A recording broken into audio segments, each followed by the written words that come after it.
By this point, Pixar is about as infamous for its big memorable villain deaths as Disney is. After all, you don't have a bug get torn apart by baby birds, or have a guy get sucked into a jet turbine without earning yourself a reputation. But for other Pixar villains, they manage to walk away from their schemes. Although, we're sure that some of them would have rather died. I'm Caleb with Wicked Binge, and this is Pixar villain Non-Lethal Fates got off easy to worse than death.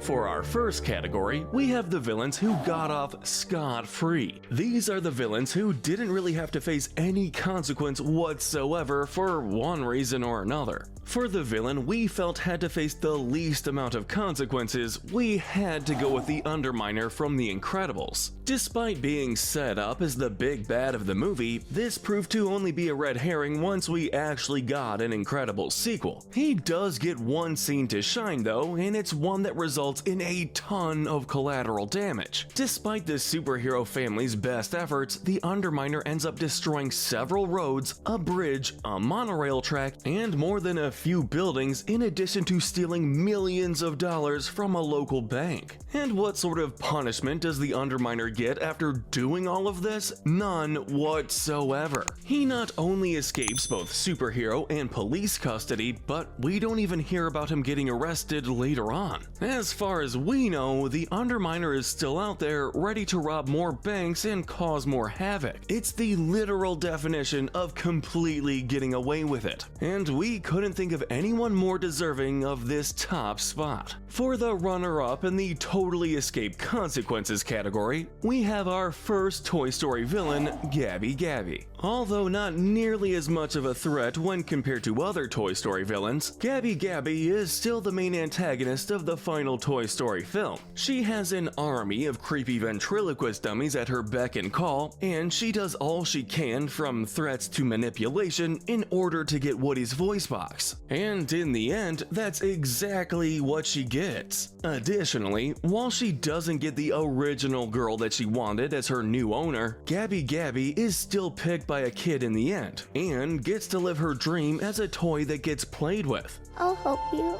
Again, this is another case of a villain pretty much getting away with all their crimes, albeit pretty mild ones when compared to the Underminer or even other Toy Story villains, and even getting a happy ending. Sure, it might have taken a bit of disappointment and an extra step to get there, but Gabby Gabby still definitely got the happiest ending of any Toy Story antagonist. Following her, we're going to give a quick shout out to the cocky green racer, Chick Hicks. For his entire racing career, Chick Hicks always seemed to come in second. He was no evil mastermind or even a racing master. He just wanted to finally get first place. He was able to accomplish this through shoving the king out of the way, causing him to wreck, which in turn made Lightning McQueen stop before he could cross the finish line. Despite the obvious sabotage and, let's be honest, poor sportsmanship, Chick Hicks, for whatever reason, isn't disqualified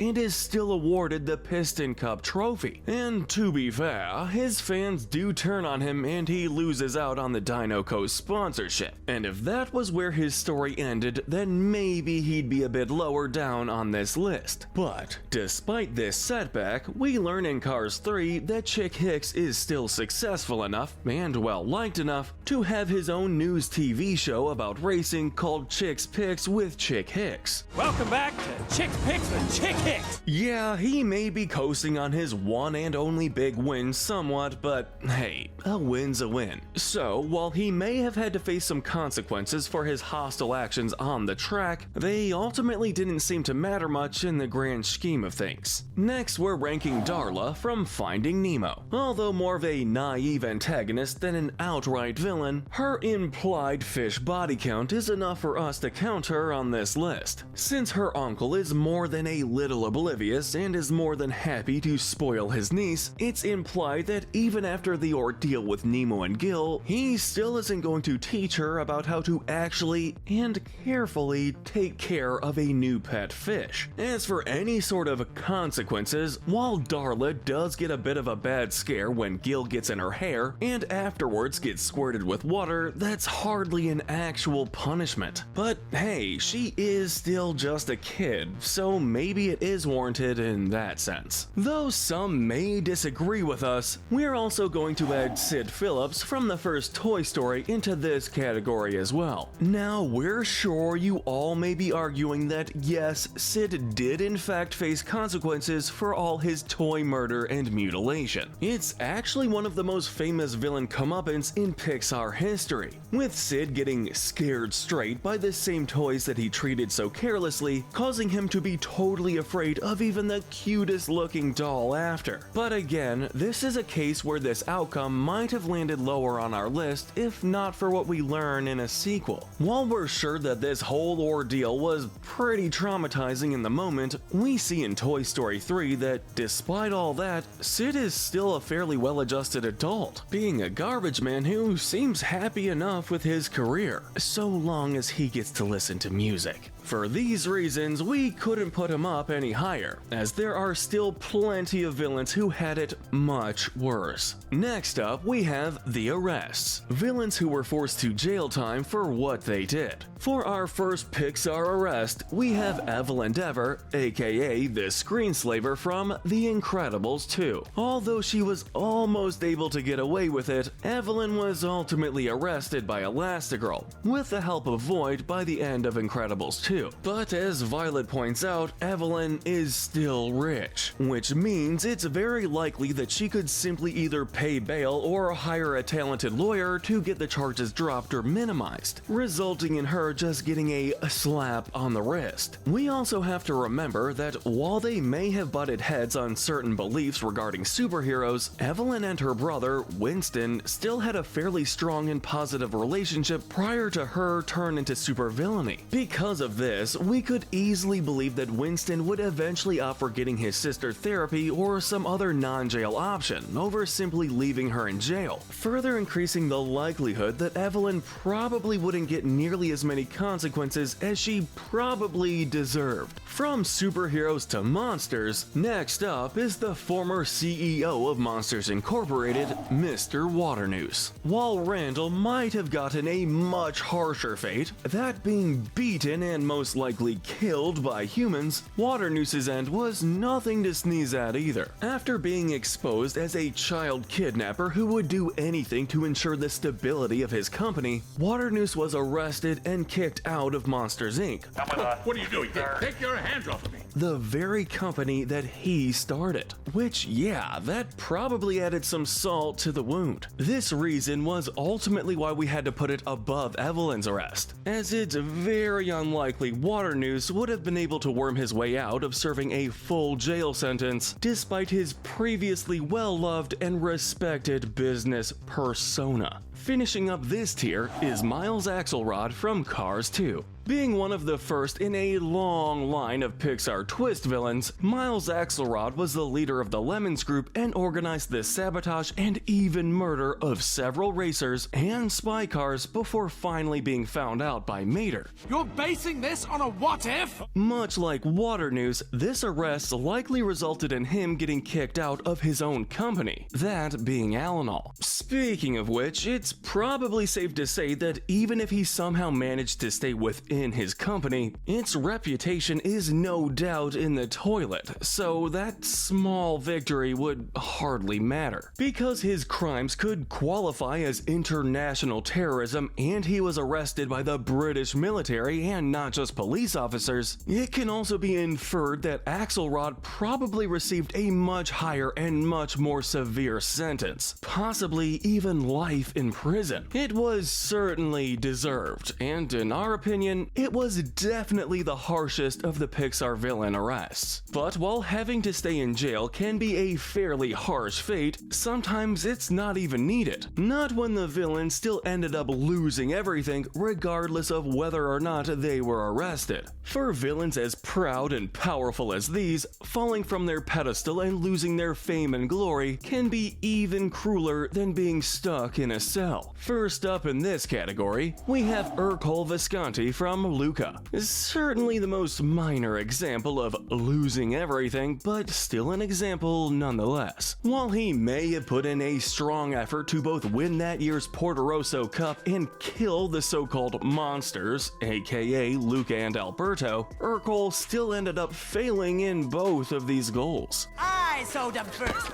The reward is mine. With this, he lost both his winning streak, the loyalty of his cronies, and the fear that he'd built up with the other kids of the small town. Without all of these things, Ercole was left with nothing and ended the movie looking pretty pathetic to boot. Now again, maybe in comparison to a lifetime sentence in jail, this wouldn't be considered as a worse fate. But on a personal level, it's pretty much Ercole's worst nightmare. Remember, this was a guy who had to lie about his age just so he could keep competing and winning against middle schoolers. He's the type of person who peaked in high school, which made his eventual downfall that much harder since he didn't have much else outside of the annual summer race, and thus his defeat ended up being much more satisfying. Next up is the antagonist of Ratatouille, Chef Skinner. Similar to Ercole, Skinner technically gets away with his mild crimes, but not without some personal loss. In the second act of the film, Skinner loses not only his successful head chef position at Gusto's, but he also loses the opportunity to sell his late friend's likeness for a line of cheap microwavable meals that would have put Skinner on Easy Street for the rest of his life. That's a lot of success and money to lose out on. Skinner also gets part of his car wrecked by the rats when they break Remy out, and while Skinner does at the very least succeed in getting Gusto shut down, he isn't able to completely end Linguini or Remy's restaurant careers. The two are still able to start up a new restaurant that proves to be very successful, while Skinner, as far as we know, is still careerless, or at the very least, stuck in a more dead-end job now that he doesn't have another famous chef's career to fall back on. Again, it's the personal loss that makes this fate hit harder, which is why we felt it deserved a spot near the top. For our bronze medal of gruesomeness, we're going with the Chicken Man himself, Toy Story 2's Al from Al's Toy Barn. While his decision to steal a kid's toy from a random yard sale is both heinous and kinda pathetic, it's not really something you can arrest a person for. At most, they'd probably have to pay a small fee. Thankfully, Al's actions end up costing him much more than that. Not only did Al have to pay a ton of money for a flight for himself and several toys to Tokyo, but he also arrived in Japan empty-handed. We can only imagine how angry this made the curators of the Kanishi Toy Museum, and as such, it's unlikely that they would ever want to work with Al again, regardless of whether or not he was able to get his hands on another full set of Woody's Roundup toys, which would in turn completely shatter his dreams of ever being rich. Broke and without any of his most valuable collectibles, Al is forced to not only continue working at his toy store, but he also has to slash prices just to continue barely making a profit there. There was even a scene in the Halloween special, Toy Story of Terror, that was cut for timing reasons, implying that Al had gone completely broke, losing his toy store and needing to move back in with his mother. Needless to say, it's a harsh yet still very satisfying end for this petty crook. We've got the lowest prices in town. Moving on to our silver medal of gruesomeness, we're giving it to Stinky Pete. Ah yes, you've gotta love those villain fates that throw in just that extra bit of irony. According to the toy himself, Stinky Pete spent most of his life prior to being found by Al sitting on a dime store shelf and watching every other toy be sold. We don't know if he simply wanted to be let out of his box or if he at one point actually wanted to be played with by a child. Either way, say that was exactly what he got in the end when he was stuffed into the backpack of a girl named Amy. For an extra knife twist, Pete quickly learns that his new kid is apparently a bit of an artist. So even if Pete were to eventually escape and try to get back to Al or some other collector, he probably would have lost much of his collector's value by that point, further cementing him into the life of just being a regular toy. Considering all that Pete had to go through to try and get a happy ending only to completely lose out on it at the very end, it just feels all the more cruel. But there's still one last Pixar fate that we feel tops it. Finishing up our list as well as our Toy Story villain trifecta, the gold medal of gruesomeness is going to Lotso Huggenbear. One of the things that we're sure made many fans angry when they first saw Toy Story 3 is that after being saved from getting torn to shreds by Woody and Buzz, Lotso still refuses to change his villainous ways, and after making sure that he escapes, he leaves the other toys to die. Ouch. Thankfully, Lotso is hit pretty hard by the karma hammer. While he lives to hug another day, he's also found by a garbage truck driver who likes to strap old toys he likes to the grill of his truck. Hey, buddy, you